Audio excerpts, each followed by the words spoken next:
Previously on Funda Nathi. You, bandophulele. Hey Mamtaki, what happened? Are you okay? Isigebengu, babe yonke into. Bangamqhekezela njani umuntu omdala osebenza nzima exokozana elinjengami? Funda Nathi.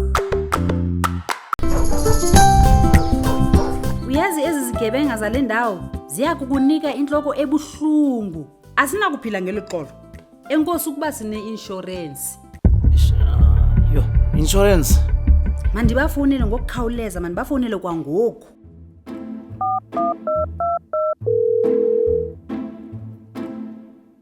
Hayi ayizokwenzeka lonto. Ayinakwenzeka tu lonto leyo. uJomo ebebhatala bendimnika imali qho. Jomo, wenze ntoni mntana ndini? Wenze ntoni eligeza lo mntana? Wenze ntoni Jomo? Hey, Mamzo, yo. Mfethu ongishaye nge1 mfethu ebandayo man, ibande man, please. Mara Jomo bheka Jo, akusile mali bekumele uhambe uyohafa insurance leyo mama akakunike yona. Maye yazibuzela nje ezi out yakho. Phola mfethu, chillax. Dala ndiqaphela into insurance siscam sodwa bra, and already alarm bra 10 years iphelile soloke rana le shop and akuna nix eyenzekele. Bra, sise grand and yabona waste imali yonke leminyaka. Bekumele uthi waste kumle mali le. Ngingcosi yakhe phela awu. Yo lo mntana Thixo, yo bawo lo mntana. Uyinto enzathini le? Hayi man, fonela uBralu. Ke ngoku akhonto nje nesinoyenza vele. Kuphelile kunjalo nje Bralu. Yeah, Mamtaki yangibona. Yes, unfortunately. But Bera, let's talk about how it works so this doesn't happen again. When you sign up for insurance, they don't start covering you until you make your first premium payments. You then need to continue paying your premium every month so that you can stay covered. Kodwa ndatyikitya yonke into nje. Akwenelanga oko? Well, okay, Bera. Signing up is like saying, yeah, I need the bus ticket, but you need to pay for the ticket every month to stay on the bus. There are generally two main ways that you can pay, and one of them is a debit order and the other way is a direct payments.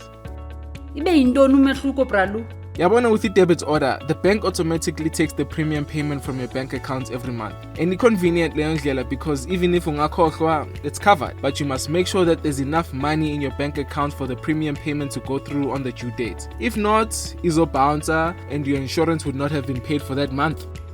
Ke ngoku i-direct payment zona. Yabona leyo, that's the one you already had when you choose to pay it yourself each month, maybe by going to a bank or a store. In this scenario, gumnandi because you can control when you pay. Mara, if you forget to make a payment, your insurance might not even cover you if something bad happens, like a burglary, for example. It's risky if you're not on top of it. Okanye ukuba unabantwana abasileyo abagezayo njengoJomo. Ndikhe ndeva ngeentsuku ezemiselweyo kunye namaxesha oxolelo. Zintoni ezo? Right. Bega, each payment in a due date. This is the date when the money is supposed to be paid. Most of our insurance policy bangaknika leeway when you have missed your monthly premium payments. For example, bangaknika up to a month to catch up to your missed payments. Mara, if you don't pay within the grace period, then your policy is lapse, unfortunately, askis. So, it's important to know when the grace period for your insurance policy is, as it may differ from one policy to the other. Ndiyayiqonda ke ngoku. Hayi funeke ndibeke iliso elibukhali kulento. Andikwazi ukuyiyeka indibhide kanje. Exactly, Mamtaki. Mara, remember, please do always check your SMS and your WhatsApp from your bank or your insurer. Bazokutshela if your payment yakho went through or if ikunenkinga. And it's always a good way to make sure that you're still covered. And if unayo inkinga, ungasabi, contact your insurer. They will advise you on what to do. For now, I know Guti, you can't claim for this incident, but contact your insurer and ask them how you can reinstate your insurance or get a new policy. They will advise you on what to do and how much you need to pay to be covered again in future. Enkosi Bralu.